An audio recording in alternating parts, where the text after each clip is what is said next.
Graças e paz, gente, tudo bem? Uma boa noite a todos vocês que carinhosamente estão conectados aqui com a gente. Logo de cara, por favor, escrevam aí o bairro, cidade, estado e até mesmo o país que vocês estão nos assistindo nesse momento. Que alegria mesmo ter vocês nesse início de especial de Páscoa que carinhosamente nós preparamos para todos vocês, e a nossa oração é que Deus nos encontre como verdadeiros adoradores que o adoram em espírito, em verdade. Também coloque aí no chat qual cômodo que você faz parte, se Ipiranga, Colorado, São Bernardo, Santos, ou se você faz parte da nossa querida ADAI Online. Louvado seja o nome daquele que vive, daquele que reina, Jesus Cristo. Jesus Cristo. Se você pode, compartilhe nesse momento esse link. Com certeza, em Cristo Jesus poderá abençoar aos seus amigos, familiares, enfim. Faça isso da melhor maneira possível. A gente tem falado que precisamos ser evangelistas digitais, né? Conformosos são as mãos e os dedos daqueles que compartilham o link do Evangelho da Paz. Façam isso nesse momento. Que Deus fale ricamente ao coração de vocês. E sem perda de tempo, quero ler um texto bíblico, o Evangelho de Jesus, segundo escreveu Mateus, capítulo 27, versículos 38 ao versículo 44. Mateus 27, de 38 a 44. Acompanhem comigo, olhem só. 2 ladrões foram crucificados com ele, um à sua direita e outro à sua esquerda. Os que passavam lançavam-lhe insultos, balançando a cabeça e diziam: "Você que destrói o templo e o reedifica em 3 dias, salve-se. Desça da cruz se é o Filho de Deus." Da mesma forma, os chefes dos sacerdotes, os mestres da lei e os líderes religiosos zombavam dele dizendo: "Salvou os outros, mas não é capaz de salvar a si mesmo. E é o rei de Israel, desça agora da cruz e creremos nele." Ele confiou em Deus, que Deus o salve agora, se dele tem compaixão, pois disse: "Sou o Filho de Deus." Igualmente, olhem só, igualmente o insultavam os ladrões que haviam sido crucificados com ele. Oremos. Pai, muito obrigado por esse privilégio que o Senhor me dá de poder falar com tantas pessoas nesse momento. Eu nem imagino aonde a minha voz vai ecoar. Muito obrigado pela internet, muito obrigado por todos os instrumentos tecnológicos que estamos usando nesse momento para que o Teu Evangelho seja compartilhado. Usa-me por graça e misericórdia e que Teus filhos, compreendendo, anotando e praticando, possam fazer desse sermão realmente uma ponte para uma grande mudança de vida. Obrigado, Pai. Esteja com a gente não somente hoje, mas por todo esse final de semana incrível que nós temos pela frente. Em Cristo Jesus, nós oramos e te agradecemos. Quem está aí comigo, diga amém. Escreva no chat amém. Gente, quando nós olhamos para a semana que antecedeu a crucificação, a gente percebe que de fato foram dias muito difíceis para Jesus. Foram semanas difíceis, mas precisamente a última semana antes do Calvário, Jesus enfrentou muitos desafios, né? Além dos desafios que ele enfrentou, um dos momentos que seria muito especial e revigorante para ele, que seria a última ceia, também não foi legal, por conta de um baita de um climão que aconteceu na ideia de Judas ter o traído, né? Então, aquela ceia ficou meio que, ei, quem vai trair, quem não vai? Infelizmente, Judas, ele protagonizou uma cena muito delicada. E isso é óbvio que ecoou e todo mundo ficou com um monte de interrogação. Ei, quem vai trair? Quem vai trair? Não tinham se ligado que que seria Judas, mas ficou um baita de um clima, né? Então, um momento que seria muito bacana, vamos dizer assim, de despedida, não foi um jantar tão fácil para Jesus naquele momento, naquela quinta-feira à noite, né? Passando-se as horas, né, e a gente percebe pelas narrativas bíblicas a tal da prisão de Jesus. Quem entregou Jesus? O Judas. E aí começa o que a gente encontra na Bíblia como a prisão de Jesus. Mas a gente precisa compreender que ninguém prendeu Jesus, ele se entregou. É diferente, a perspectiva é diferente. Só que Jesus agora está preso, começa o que a gente conhece como um espancamento macabro, a ponto do profeta Isaías dizer que Jesus seria espancado como uma ovelha sofre num matadouro, e nem os diretores mais criativos de Hollywood vão conseguir traduzir o que Jesus sofreu naquele momento. E além dele sofrer as pancadas, ele agora tem uma cruz para carregar, uma cruz pesada. Ele vai pelo que a gente conhece como a Via Dolorosa. Já foi muito traumático todo espancamento, agora ele tem que levar uma cruz, tem que subir uma ladeira considerável, e agora ele chega na cruz. Para piorar, não somente ele seria amarrado, mas além da possibilidade de ser amarrado, agora ele sofre pregos nas mãos, pregos nos pés. Ele fica numa posição altamente desconfortável, a ponto de ele não conseguir respirar direito. E pior, ele está em processo hemorrágico. Então, olhem só, pregos nas mãos, pregos nos pés, hemorragia, uma posição altamente delicada, onde ele não conseguiria respirar direito. Enfim, além de todo esse sofrimento, a Bíblia vem dizer que judeus e romanos ficaram buzinando no ouvido de Jesus. E uma das coisas que eles falavam, na verdade, com um tom bem irônico, diziam: ei, você não é Deus, ou você não é o Filho de Deus? Você que falou aí que derrubaria o templo e reergueria em 3 dias, você está louco? O que está pegando? Agora você está numa cruz aí, desce daí, você não é o bonzão, você não é o cara. Só que o que eles não compreendiam é que a destruição do templo e a reedificação era algo espiritual e não material. Na verdade, o que Jesus estava falando é que se cumpriria a profecia de Ageu, capítulo 2, versículo de 6 a 9, olhem só: assim diz o Senhor dos Exércitos, dentro de pouco tempo farei tremer o céu, a terra, o mar e o continente. Farei tremer todas as nações que trarão para cá os seus tesouros e encherei este templo de glória, diz o Senhor. Tanto a prata quanto o ouro me pertencem, declara o Senhor dos Exércitos. E olhem só, gente, a glória deste novo templo será maior do que a do antigo, diz o Senhor dos Exércitos. E nesse lugar estabelecerei a paz, declara o Senhor dos Exércitos. Louvado seja Deus. Olhem só, através da obra do Calvário, Deus Pai colocaria sua glória não mais num prédio com tijolos, não, mas no coração de todo ser humano que viesse a confessar Jesus como Senhor e Salvador. Além de ficarem tentando Jesus a respeito desse assunto, eles falavam outras coisas, dentre elas: salvou os outros, mas não é capaz de salvar a si mesmo.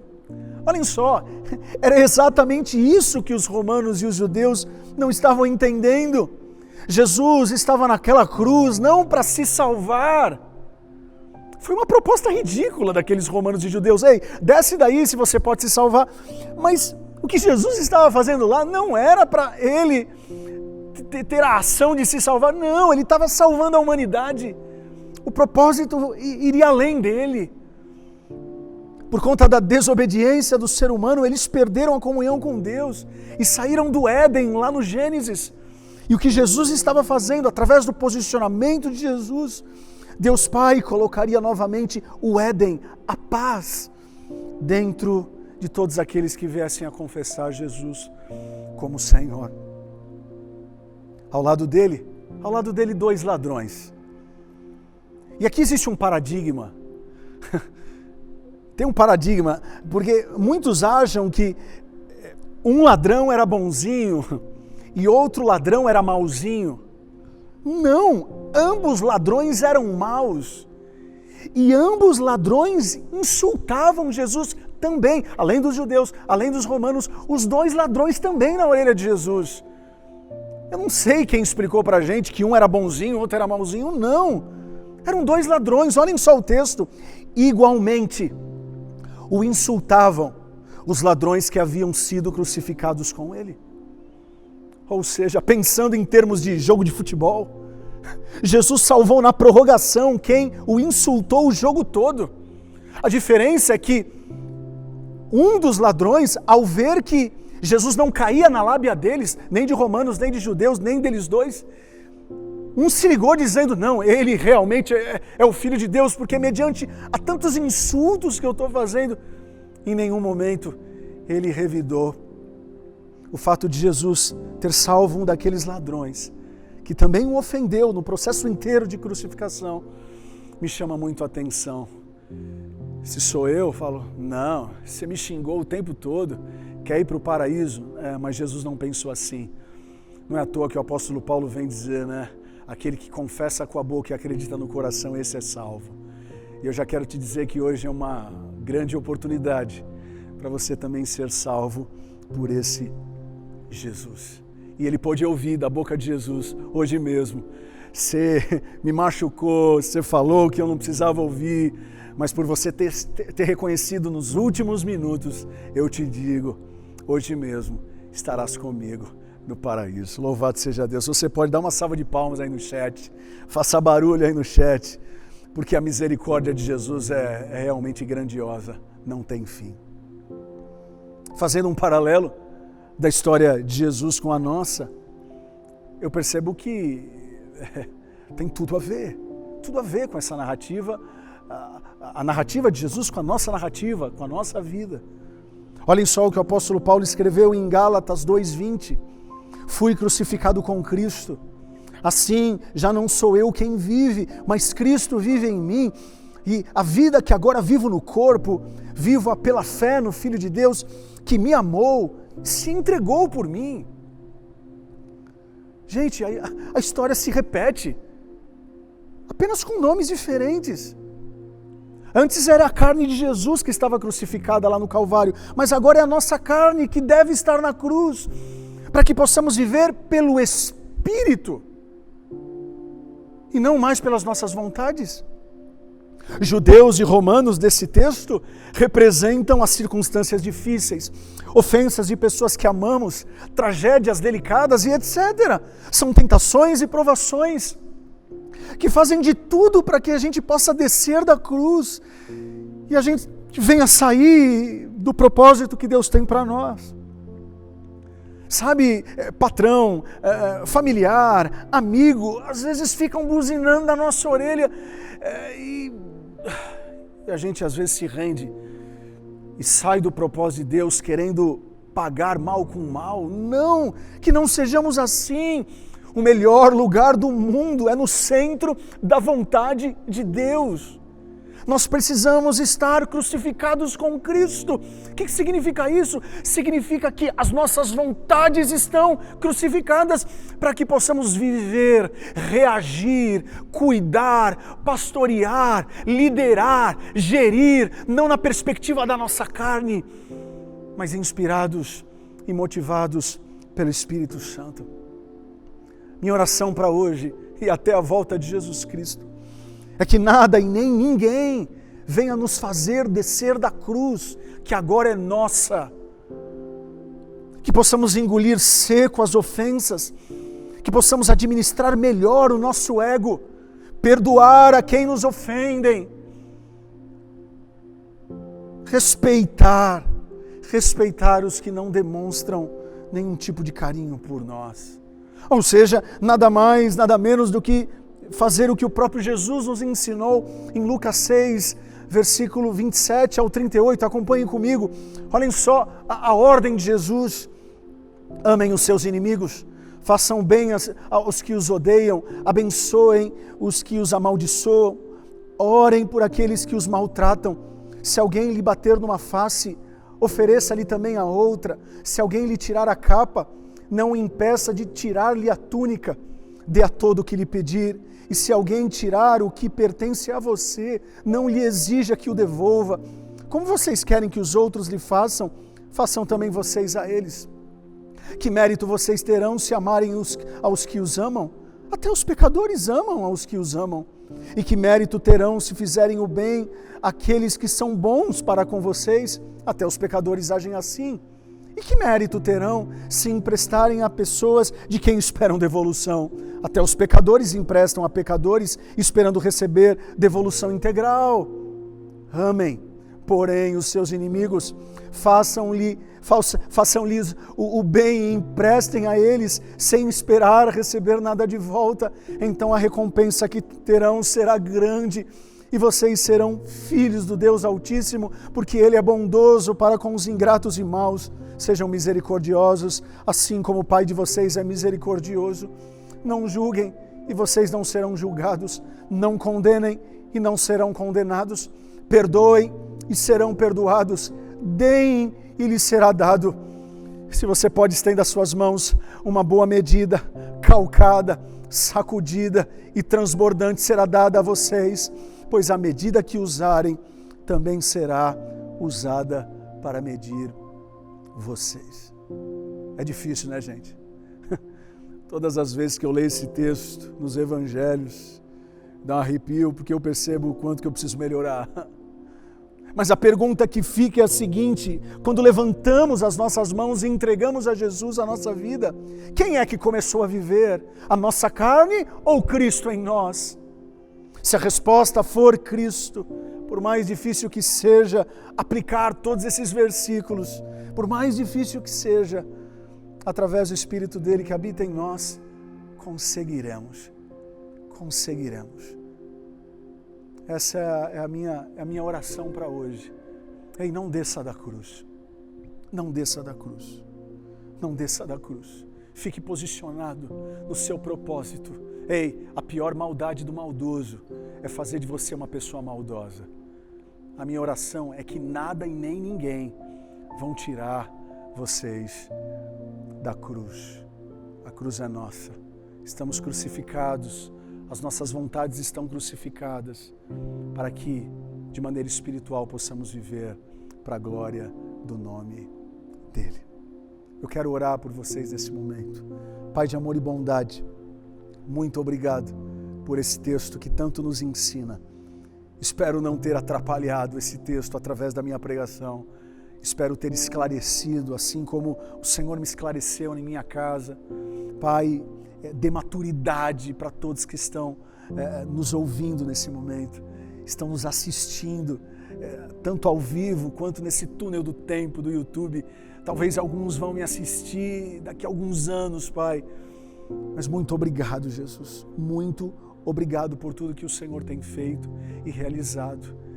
E queremos declarar que não sairemos da nossa cruz. Permaneceremos no lugar que o Senhor deseja, até porque a Tua vontade é boa, perfeita e agradável. Pai, maturidade cristã,